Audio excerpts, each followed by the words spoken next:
Hello दोस्तों, स्वागत है आपका अपना यूट्यूब चैनल संतोष क्लासेज में। इससे पहले मैंने आप लोगों के साथ जो इंपॉर्टेंट क्वेश्चन का जो सीरीज था, जो आपका माइनिंग सर गवर्नमेंट के एग्जाम को लेकर पार्ट 1 और पार्ट 2 शेयर किया था। आप लोगों ने बहुत ढेर सारा प्यार दिया, आप लोगों को बहुत बहुत धन्यवाद।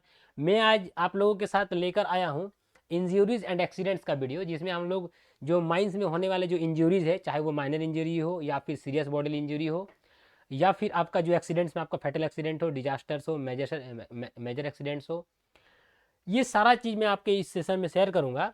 और इससे जुड़े हुए जितने भी ऑब्जेक्टिव क्वेश्चन है, किस फॉर्म में हम लोग रिपोर्ट को भेजते हैं, ये सारा चीज़ मैं इस सेशन में आपके साथ डिस्कस करूंगा।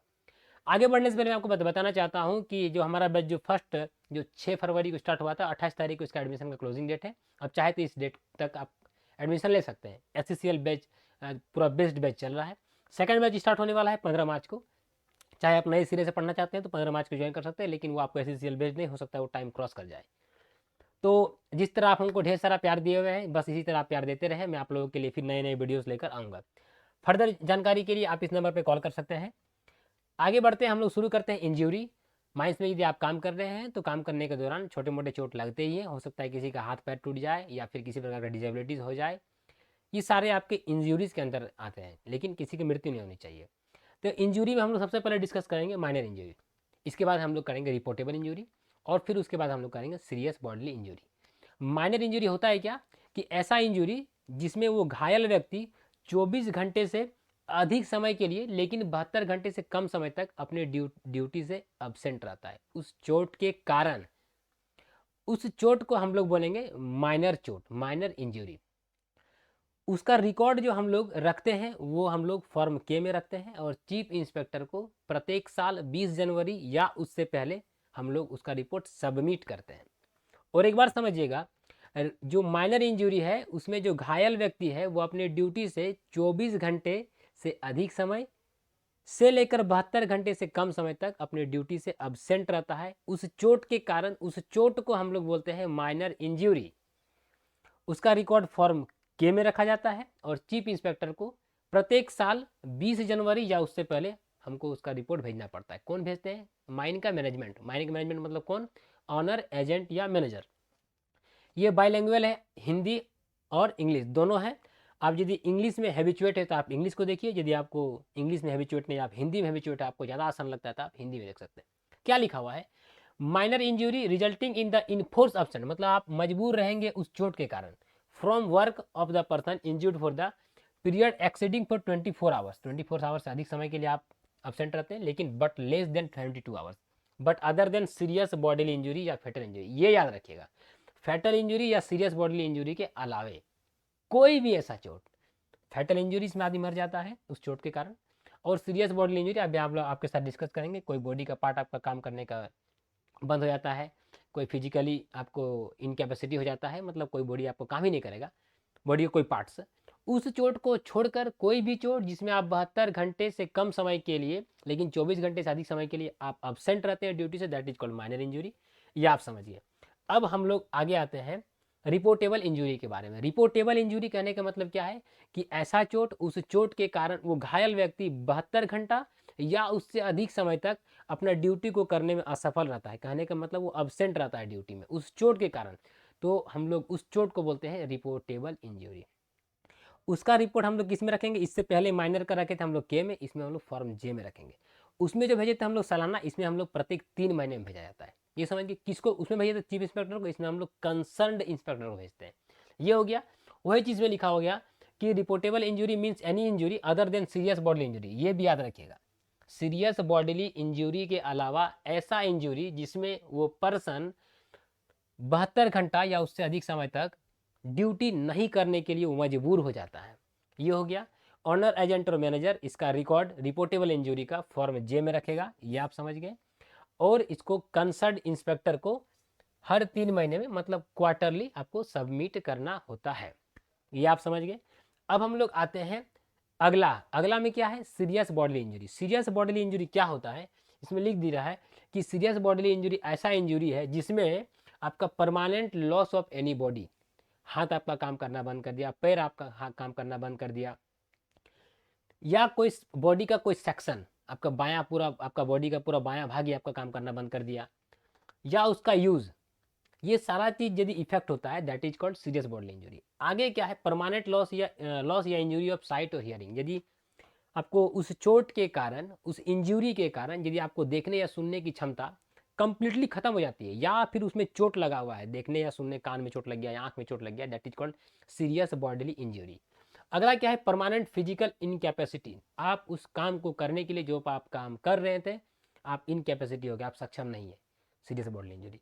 Future fracture of any bone, कोई भी आपका हड्डी में फ्रैक्चर आ गया है, या वन और मोर जॉइंट्स, एक से अधिक हड्डियों में टूट आ गई है, या उसके फैलेंजेज में, हाथ या फिर आपका जो पैर है उसके हड्डियों में यदि फ्रैक्चर आ गया है, that is called serious bodily injury. याद रखिएगा, आपका क्वेश्चन पेपर में क्या दे देगा, आपको इस 4 में से 3 दे देगा, एगो आपको नहीं रखेगा, आपको बोल देगा इसमें कि कौन सा आपका सीरियस बॉडीली इंजरी नहीं है। तो ये आप लोग देख लीजिए, क्या हो सकता है कि हाथ या पैर का किसी भी एक भाग या फिर एक से अधिक जोड़ आपका टूट गया है, that is called serious bodily injury. शारीरिक जो अक्षमता है वो आपका यदि इफेक्ट हो गया है, जो आप कैपेबल थे इनकेपेबल हो गए हैं उस चोट के कारण, सीरियस बॉडीली इंजरी। देखने या सुनने की स्थायी हानि हो गई, आप नहीं देख पा रहे, कम हो गया या फिर चोट लग गया है, सीरियस बॉडीली इंजरी। शरीर का किसी अंग भाग गया, उसका स्थायी नुकसान हो गया है, परमानेंट रूप से काम करना बंद कर दिया है, तो ये आप समझ जाइए कि सीरियस बॉडीली इंजरी है। ये आप समझ गए। अब हम लोग सीरियस बॉडीली इंजरी या फिर कोई फैटल इंजरी होता है ना, तो हम लोग क्या करते हैं, रिपोर्ट भेजते हैं। रिपोर्ट किसमें भेजते हैं, 4A 4B 4C में। 4A में कब भेजते हैं कि सबसे पहले कि जब आपका कोई फैटल इंजरी या फिर आपका कोई सीरियस बॉडीली इंजरी है, सबसे पहले तुरंत आपको बाय टेलीफोन, फैक्स, ईमेल या फिर स्पेशल मैसेंजर के द्वारा रीजनल इंस्पेक्टर को आपको सबसे पहले सूचित करना है, सबसे पहले आपको। और यदि आपको किसी इलेक्ट्रिसिटी के कारण यदि कोई बर्न इंजरी हुआ है, शॉर्ट सर्किट के कारण किसी तरह चोट लग गया है इलेक्ट्रिसिटी के कारण, तो आपको तुरंत इंस्पेक्टर ऑफ जो माइंस इलेक्ट्रिकल वाले हैं उनको भी आपको बताना है। ये तो आपको तुरंत एक्सीडेंट होने या फिर चोट लगने के तुरंत बाद।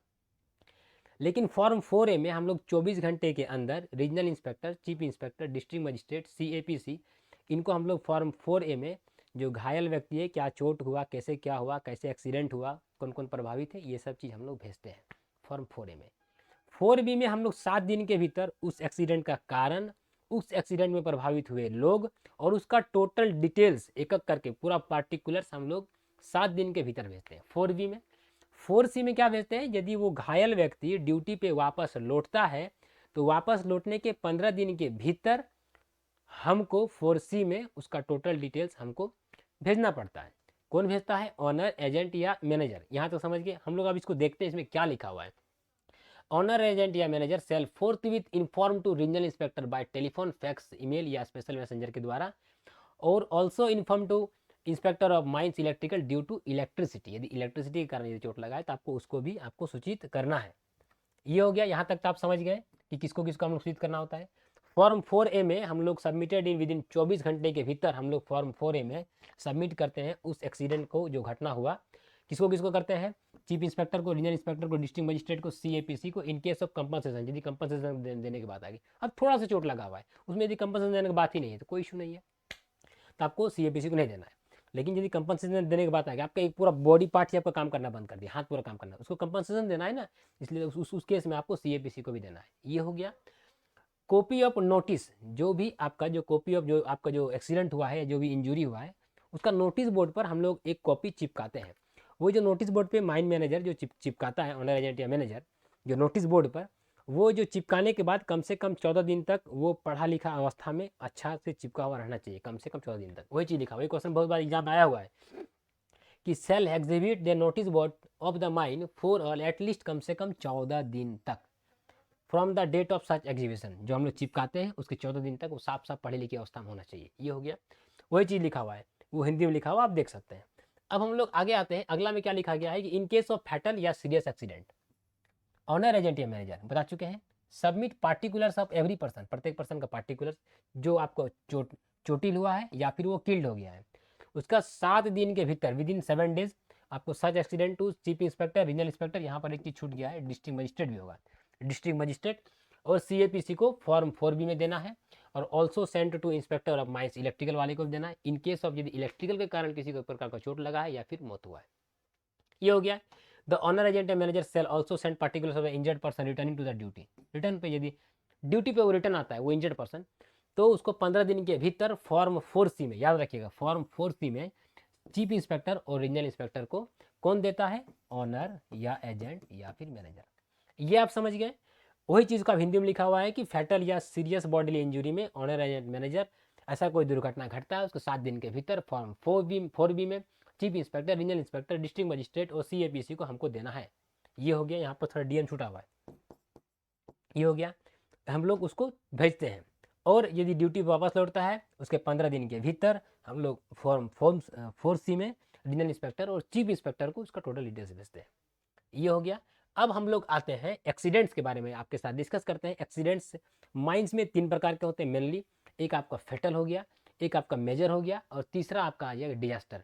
फेटल में क्या होता है, मतलब ये जितने भी एक्सीडेंट है, एक्सीडेंट्स में आदमी की यदि मृत्यु हो गई वो एक्सीडेंट का अंतर्गत आ गया।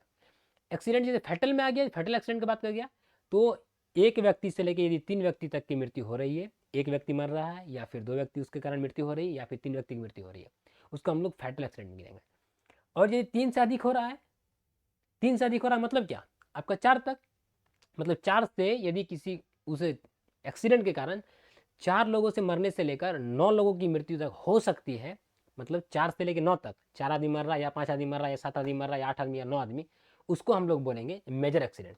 तो आप फेटल भी समझ गए, मेजर भी समझ गए। डिजास्टर में क्या है, 9 से अधिक मतलब क्या हो गया 10, तो 10 या 10 से अधिक आदमी का उस एक्सीडेंट के कारण यदि मृत्यु होती है तो उसको हम लोग डिजास्टर घोषित करते हैं। क्या करते हैं? डिजास्टर।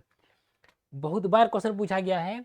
फेटल का आ जाएगा तो 1 से लेकर 3, उसके बाद आपका मेजर आ जाएगा, मेजर एक्सीडेंट, तो आपका 4 से लेकर 9 व्यक्तियों की मृत्यु। और यदि आपका डिजास्टर आ जाता है तो 10 या 10 से अधिक, 10 या 10 से अधिक, दैट इज कॉल्ड डिजास्टर। ये आप एक्सीडेंट को समझ गए, इधर आप इंजरी को समझ गए। अब हम लोग डिस्कस करते हैं कि यदि फेटल एक्सीडेंट हो गया या आपका मेजर एक्सीडेंट हो गया या डिजास्टर हो गया, उस केस में क्या करना है। तो प्लेस ऑफ जो एक्सीडेंट है नॉट टू बी डिस्टर्ब और अल्टर्ड, उसको आपको उस जगह को जहाँ पर आपका एक्सीडेंट हुआ है उसको आपको डिस्टर्ब नहीं करना है और उसको अल्टर भी, छेड़छाड़ भी नहीं करना है बिफोर अराइवल और without consent of chief inspector और इंस्पेक्टर ऑफ माइंस। यदि चीफ इंस्पेक्टर या इंस्पेक्टर आपको बोल देता है कि आप उसको कर सकते हैं डिस्टर्ब या अल्टर, तो आप कर सकते हैं।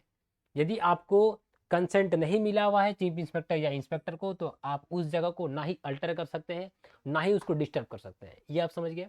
अनलेस सच डिस्टर्बेंस और अल्टरेशन इज नेसेसरी। लेकिन आप किस केस में कर सकते हैं डिस्टर्ब, ये उस जगह को जो एक्सीडेंट प्लेस है उसको आपको किस जगह पे आप उसको डिस्टर्ब कर सकते हैं, किस जगह पे कर सकते हैं।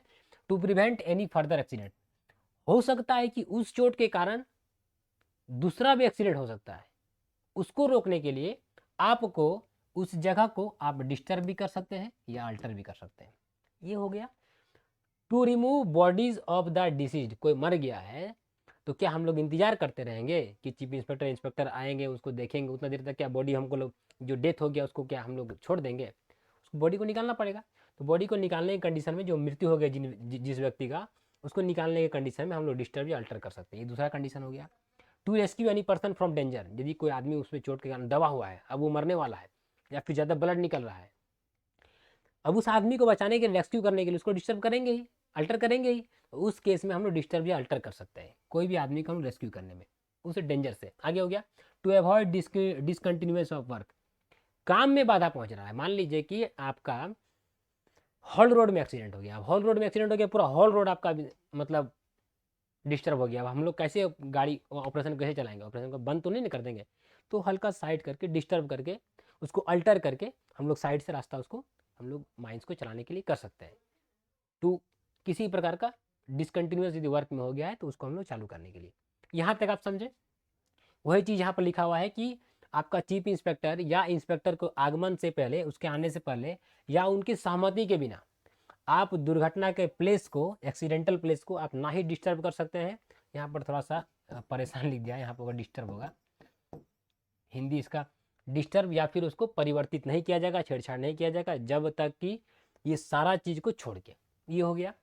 अब हम लोग आते हैं अगला में क्या बोला गया है, in case of failure by CIM और IM, यदि मान लो कि नहीं पहुंच पाया, कितना समय के भीतर, ये समझ लीजिए 72 घंटे के अंदर, यदि वो जो एक्सीडेंट हुआ, वो जो घटना घटित हुआ उसके 72 घंटे के अंदर, 72 आवर्स के अंदर, यदि चीफ इंस्पेक्टर या फिर उसके द्वारा नॉमिनेट इंस्पेक्टर यदि उस जगह को इंस्पेक्शन करने के लिए नहीं आ पाया, तो आप वहाँ का काम को रिज्यूम कर सकते हैं। वही लिखा वर्क में भी रिज्यूम, काम आप आराम कर सकते, सब कुछ आप सही आके सब ठीक कर सकते हैं। हाउएवर बिफोर डिस्टर्बिंग और अल्टरिंग, लेकिन यदि उस आप जगह को, उस एक्सीडेंट प्लेस को आप डिस्टर्ब करना चाहते हैं या अल्टर करना चाहते हैं, तो आपको उससे पहले आपको एक्सीडेंट प्लान बनाना पड़ेगा कि कैसे एक्सीडेंट हुआ था, कौन कौन चोटिल हुआ, क्या ऐसा सर्कमस्टांसेस हुआ था, क्या ऐसा कुछ माहौल बन गया था कि वहाँ पर एक्सीडेंट हुआ, उसका एक प्लान बनाया जाता है, that is called accident plan. तो आपको एक्सीडेंट प्लान बनाना है, और उस एक्सीडेंट प्लान में मैनेजर या फिर असिस्टेंट मैनेजर, आपका सेफ्टी ऑफिसर, सर्वेयर और जो आपका WI होते हैं उनका साइन होना चाहिए, वही लिखा हुआ है।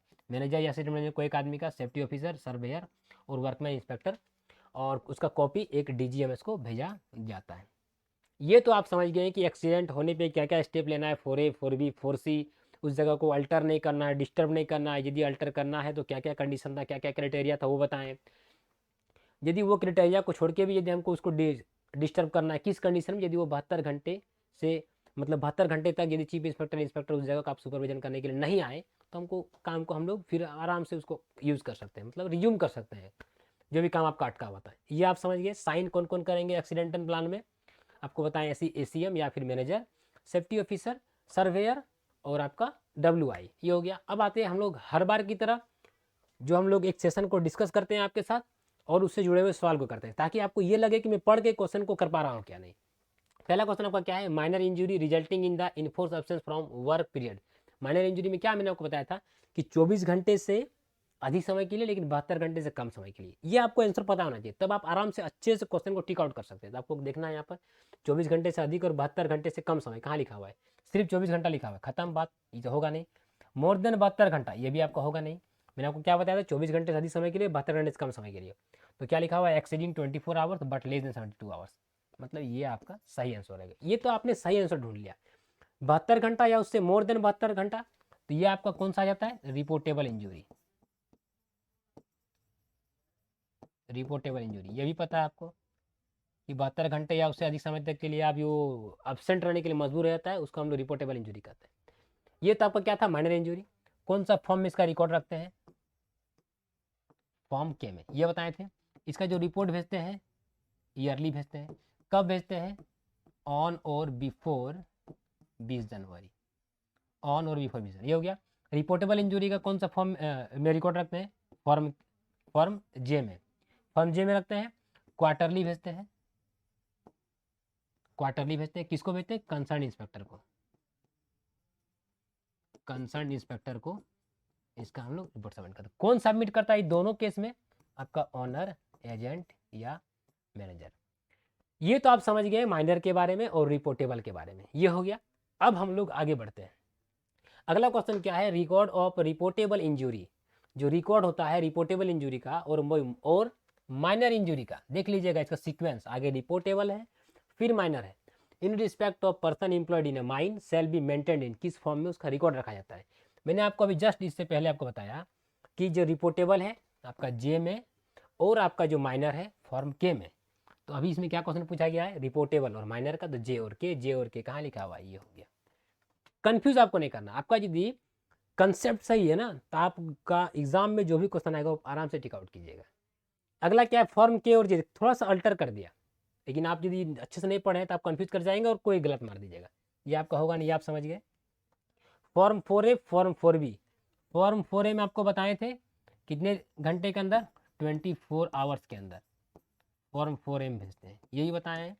और 4B में क्या बताए थे, 7 डेज के अंदर, 7 डेज के अंदर हम लोग रिपोर्ट को सबमिट करते हैं, ये आप समझ गए। देखिए इसको भी आगे पीछे कर दिया गया, आपको किसी प्रकार का कन्फ्यूजन नहीं होना है। और 4C में 15 डेज के भीतर कोई भी एक्सीडेंट जो अकर होता है तो हम लोग रिपोर्ट को सबमिट करते हैं। कौन करता है, ऑनर, एजेंट या मैनेजर, ये हो गया। और जो तुरंत सूचना देना होता है, कोई भी एक्सीडेंट हो गया तो आपको एकदम तुरंत फोर्थविथ तुरंत आपको बाय टेलीफोन से दीजिए, या फिर आप फैक्स से दीजिए, या फिर आप ईमेल से दीजिए, या फिर आप स्पेशल मैसेंजर से दीजिए, ये आप समझ गए। अब हम लोग आते हैं अगला क्वेश्चन की ओर बढ़ते हैं। अगला क्वेश्चन में क्या बोला जा रहा है, reports of reportable injury shall be sent to, जो रिपोर्ट्स भेजा जाता है रिपोर्टेबल इंजरी का, तो भेजा जाता है किस फॉर्म में, तो पता है कि रिपोर्टेबल का हम लोग फॉर्म जे में भेजते हैं, ये तो पता है। और कब सेंट टू, वंस इन अ, एक यहाँ फिल इन द ब्लैंक्स दे दिया, एक यहाँ अच्छा क्वेश्चन है। सेल बी सेंट टू, किसको भेजते हैं? वंस इन, एक बार भेजते हैं। कब हम लोग भेजते हैं? क्या सेंट टू किसको भेजेंगे? वंस इन, साल में भेजेंगे, क्वार्टरली भेजेंगे, 6 महीने में भेजेंगे, क्या भेजेंगे? तो सबसे पहले हम लोग किसको भेजते हैं? रिपोर्टेबल इंजरी को हम लोग कंसर्न इंस्पेक्टर को भेजते हैं। कंसर्न, आपको डाटा पता रहना चाहिए, आपका कंसेप्ट क्लियर। कंसर्न इंस्पेक्टर को भेजते हैं। और कब भेजते हैं? क्वार्टरली भेजते हैं। ये आपको ऑप्शन देखना है। अब यहाँ पर ईयरली आपका होगा नहीं, ये तो माइनर का होता है, ये भी आपका होगा नहीं। चीफ इंस्पेक्टर और ईयरली किसको देते हैं हम लोग? माइनर इंजरी वाला देते हैं, माइनर इंजरी वाला देते हैं। आपको यहीं पर याद करके जाना है, मैं आपको बता रहा हूँ, मैं भूलने नहीं दूंगा, बस खाली आप वीडियो को पूरा कंप्लीट देखते रहिए विदाउट स्किप। आरआईएम को क्वार्टरली, एकदम बिल्कुल भी कंफ्यूज नहीं होना है। सीआईएम यहाँ लिखा हुआ है, किसी किसी बुक में सीआईएम लिखा हुआ है, लेकिन सीआईएम नहीं होगा, आपका कंसर्न इंस्पेक्टर होगा। उसके लिए जो इंस्पेक्टर कंसर्न है, कंसर्न इंस्पेक्टर होगा यहाँ पर परफेक्ट आंसर। और क्वार्टरली मतलब ऑप्शन डी के साथ जाएंगे, यहाँ पर सीआईएम नहीं होगा। ये तो क्लियर हो गया कि क्वार्टरली भेजते हैं, क्या क्या करते हैं, वो चीज़ हो गया। अब आगे अगला अगला क्वेश्चन आते हैं। In respect of every person killed और इंजर्ड इन एन एक्सीडेंट, जो एक्सीडेंट में कोई चोटिल हुआ है या फिर कोई किसी की मृत्यु हो गई है, तो पार्टिकुलर्स, जो उसका पार्टिकुलर्स जो सेंड करते हैं, उसका कंप्लीट डिटेल्स जो सेंड करते हैं सीआईएम को, विद इन कितना दिन में, और जो अकरेंस का कितना दिन में हम लोग उसको पार्टिकुलर्स भेजते थे। आपको क्या बताए थे? विद इन 7 डेज बताए थे।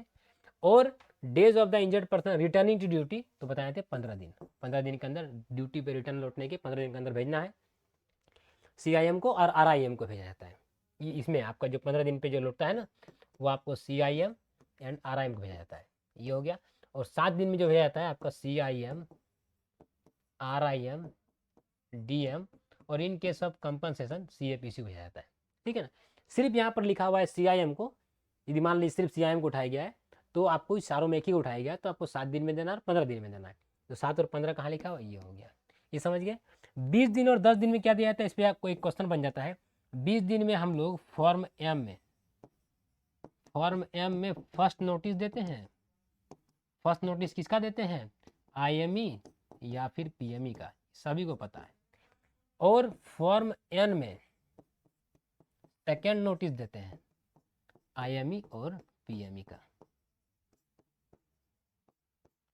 एक में 20 दिन का वक्त दिया था, दूसरा वाला में 10 दिन का वक्त दिया था। ये हो गया। और थोड़ा सा 14 दिन से हम लोग कोई डाटा पढ़ ले क्या? 14 दिन से डाटा पढ़ लेते हैं। प्रत्येक 14 दिन में आपको जो माइंस में पानी घुस ना जाए, इसके लिए हम लोग इंस्पेक्शन करते हैं। कोई कॉम्पिटेंट पर्सन इंस्पेक्शन करता है प्रत्येक 14 दिन में। कौन समय में? मानसून के समय में, याद रखिएगा, बरसात के मौसम में। बरसात के मौसम को छोड़कर प्रत्येक 30 दिन में आपको इंस्पेक्शन करना है। ये भी बताना है कौन करता है, आपको कॉम्पिटेंट पर्सन करता है, ये भी आप समझ गए। और मैनेजर, ये सारा चीज़ जो एक कॉम्पिटेंट पर्सन जांच करता है, मैनेजर भी करेगा पर्सनली, लेकिन प्रत्येक 3 महीना में, एवरी 3 मंथ्स में। ये हो गया। अब हम लोग बढ़ते हैं आगे की ओर। अगला क्वेश्चन में क्या बोला जा रहा है? Accident in which 4% death in is called, 4% की मृत्यु हो गई है, उस एक्सीडेंट को हम लोग कौन सा एक्सीडेंट बोलेंगे? मैंने आपको अभी इससे पहले फर्स्ट में आपको समझाया था, 1 से 3 फैटल, 4 से 9 मेजर, और 10 या 10 से अधिक डिजास्टर। तो 4 आ गया, तो किस में आ जाएगा? फेटल के बाद वाला में। फेटल के बाद वाला में क्या बोलते हैं हम लोग? मेजर बोलते हैं। आपको मेजर में लगाना है। ये हो गया। फेटल में क्या होता है? 1 से लेकर 3 गो पर्सन का डेथ होता है। 3 पर्सन का यदि डेथ होता है तो उसको फेटल बोलते हैं। ये तो याद हो गया। सीरियस बॉडीली इंजरी में आपको बताए थे, किसी प्रकार का आपको फ्रैक्चर हो गया है या फिर इनकैपेसिटी हो गया है, मतलब कोई काम आपका काम नहीं कर रहा है, कोई बॉडी का। ये हो गया। हियरिंग लॉस, या फिर आपको देखने में आपको परमानेंट लॉस हो गया है, देखने या सुनने में, तो आपका सीरियस बॉडीली इंजरी में आता है। डिजास्टर्स में क्या बताए थे? 10 या 10 से अधिक व्यक्ति की उस एक्सीडेंट में मृत्यु होती है, तो उस एक्सीडेंट को हम लोग क्या बोलते हैं? डिजास्टर बोलते हैं। ये आपका होगा नहीं, ये आपका होगा नहीं, ये आपका होगा नहीं। ये तो आप समझ गए। अब हम लोग आते हैं क्वेश्चन नंबर 6 पे। अभी तक मैंने जो आपको समझाया, इसमें यदि आपको कहीं पर भी यदि आपको प्रॉब्लम हो रहा है, तो जाकर कमेंट सेक्शन में आप कमेंट कीजिएगा, मैं आप लोग के जो सवाल है उस पर जवाब दूंगा। यदि आपको सेशन अच्छा लग रहा है तो काइंडली आप हमारे चैनल को सब्सक्राइब कीजिएगा, ताकि मैं आप लोगों के लिए और भी अच्छे अच्छे जो कंसेप्चुअल वीडियो है, जो आपको प्रॉब्लम होता है उसको लेकर आऊँ और आपको मैं समझाने की कोशिश करता हूँ और क्लास में ही आपको याद करवाने की कोशिश करता हूँ। मेरा मेन मोटो है ये कि आपका जो भी प्रॉब्लम है ना, वो आप इतने अच्छे से इस क्लास में आप सीख जाएँ कि आप फिर भूलें ना। यदि भूल जाएँ तो आप दोबारा देख लीजिए, लेकिन मुझे नहीं लगता है कि एक बार देखने के बाद आप भूल जाइएगा। हमारा क्लास चलता रहता है। आपको यदि डिटेल्स इसके बारे में जानकारी चाहिए क्लास के बारे में, यदि आपको ज्वाइन करना है तो आप इस पर कॉल कर सकते हैं। Notice of fatal accident shall be submitted by, जो फैटल एक्सीडेंट होता है उसको सबमिट किया जाता है। कौन करता है? टू, किसको करता है? तो आपको क्या बताए थे, ऑनर एजेंट या मैनेजर करता है, और chief inspector, regional inspector, district magistrate और सीएपीसी करता है। तो आपको देखना ऑप्शन ऑनर एजेंट या मैनेजर, यहाँ पर सिर्फ मैनेजर लिखा, ये ऑप्शन सबसे पहले छट गया। यहाँ पर सीआई आपको आरआईएम और डीएम लिखा, खत्म हो गया। इसमें आपका क्या नहीं है, सीएपीसी नहीं है, ये हो गया।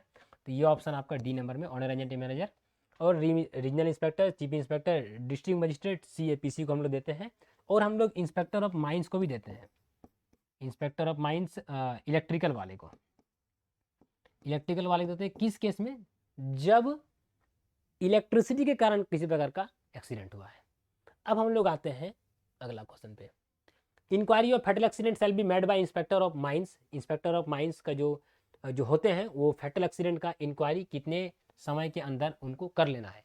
तो आपको विद इन 2 मंथ उनको जो एक्सीडेंट होता है उस प्लेस का उसको इंक्वायरी कर लेना है, विद इन 2 मंथ, याद रखिएगा। विद इन 2 मंथ उसको किसी भी कंडीशन में उसको इंक्वायरी कर ही लेना। ये हो गया। ये आपका ऑप्शन होगा नहीं, ये आपका होगा नहीं, ये आपका होगा नहीं। मैंने आपको बताया था 72 घंटा या उससे अधिक,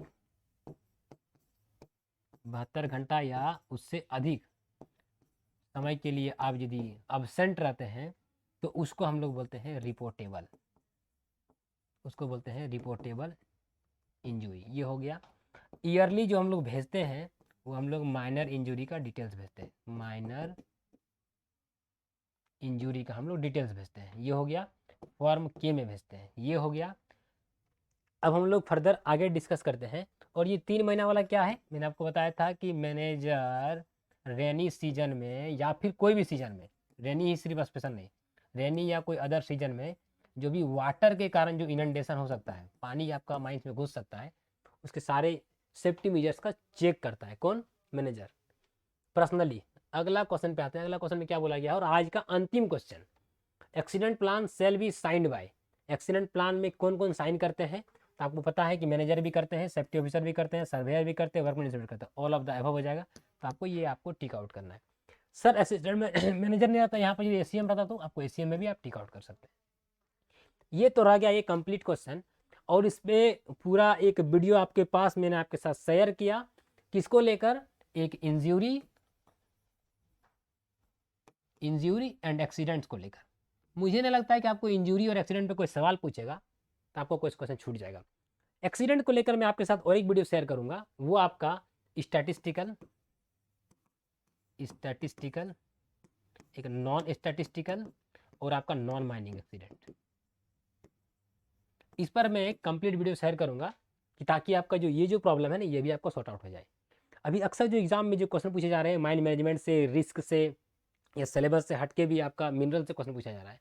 आप लोग प्रिपरेशन करते रहें, जरूर आपका सिलेक्शन हो जाएगा। बस आप हमारे साथ जुड़े रहें।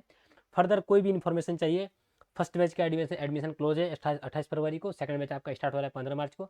आप हमारे साथ जुड़ सकते हैं। संतोष क्लासेस आपको हमेशा के लिए थैंक यू करता है और हमेशा से करता आया है, ताकि आप हमारे वीडियो को बहुत सारा प्यार देते हैं। मैं आप लोगों से फिर मिलूंगा। जय हिंद दोस्तों।